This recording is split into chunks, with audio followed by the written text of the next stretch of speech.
So we've been talking about uterotonics. Of course, when they say something tonic, it's making something contract, right?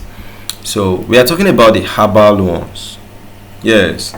So apart from the drugs that pharmacology has given us, even our traditions has given us some one or two things that can help the uterus contract. So let's look at them and get to appreciate them, looking at their colors too. All right, so introduction is just plant-based remedies, okay?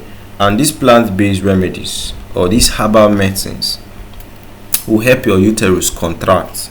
All right, so most of the times it's needed during labor.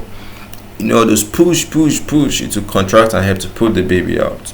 Then sometimes after giving birth, the woman is bleeding so much, so you need these uterotonics to actually kind of like contract back the uterus and all of that.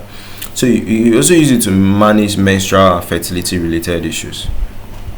So how they work like oxytocin, all right, prostaglandins and terpenoid that trigger your uterus to kind of like contract. So some herbs also have anti-inflammatory effect. They also have antioxidant effect. Now this will now help you to actually reduce all those inflammatory conditions that might come up, oxidative stress.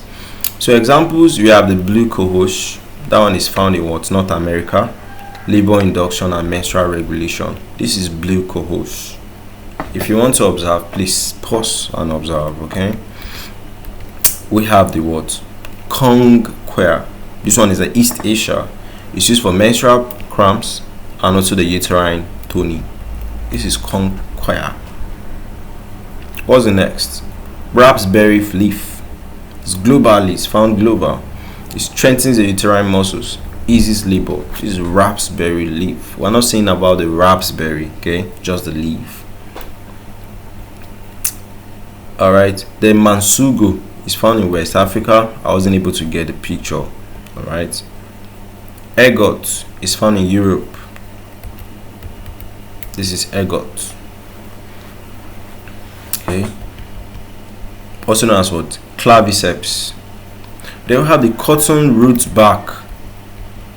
That one, so I didn't get the picture. It's found in southern USA and Africa. Induction of labor and also abortion. Okay. So risks and consideration is, of course, it's not a drug, so you can't really know the dose. So unregulated use can now lead to issues. Constituents of some herbs like mansugo are not well studied. Do you understand? So some of these herbs, they are just there in the bush. They haven't actually set up like clinical studies, like the way if they want to use a drug, the drug will pass through several regulations. These ones, they are just there, all right? They're not really being regulated, all right? So just so you know that in the modern day, they are using these herbs alongside the normal drugs that we have. Do you understand? They are combining them, all right? And it's actually giving results, okay? Just so you should seek good medical advice before you use them. So that's just what the traditional herbal uterotonics simply means.